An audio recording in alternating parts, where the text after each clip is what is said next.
Morning गुरुजी। Morning थाल। Morning sir. भन ए हरि तेरो छातीमा त फल पो फलेको छ त। के अर्को गजेडी जय होइ सर, त्यसलाई कोरोना लागेछ। के भन्छ?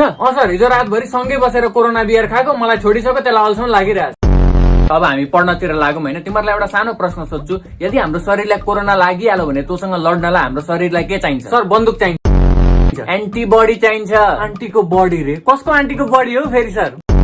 कुकुरको पुछार 12 वर्ष ढुङ्गोमा राख्यो भने बाङ्गोको बाङ्गै भने संस्कृतमा, जुन तल आउँदैन। ल सर मलाई पनि आउँछ नि संस्कृत त। लु भन्छ के आउँदो रहेछ? हाम्रो अनलाइन क्लासमको सरम रन्डी पुतरम।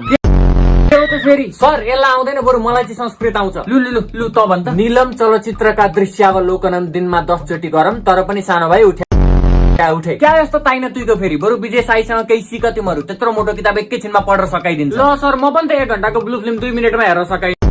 तिमीहरूलाई आज उखान टुक्का र गाउँ खाने कथाहरू सोध्छु। ल हुन्छ सर। नजिकको तीर्थ हेला भनेको के हो? सर तपाईँ आफ्नो बुढी हुँदा हुँदै पनि कहिलेकाहीँ प्राइमेरी लेभलको म्यामसँग यसो भ्याउनुहुन्छ नि। चुप चुप चुप। अर्को क्वेसन। मेरो गोरुको 12 टक्का भनेको के हो? सर तो भनेको रेखा म्यामको ठुलो 6 भनेपछि 6। ल अर्को, अग्लो डाँडाको टुप्पोमा लाली गुराँस फलेको के हो? सर निप्प। ल यो चाहिँ तिमीहरूलाई आउँछ होला। चोक्टा खाना गकी बुढी झोलमा डुबेर मरी भने के हो? सर सरिता गिरी हो। सर यस्तो क्वेसन त मलाई पनि आउँछ। लु सोध्न त सोध। मलाई दिनु लौरी चलाई घोप्टे हान, कको खुट्टा भाँचेर नको टुप्पी तान। के हो त फेरि? माचिक्ने।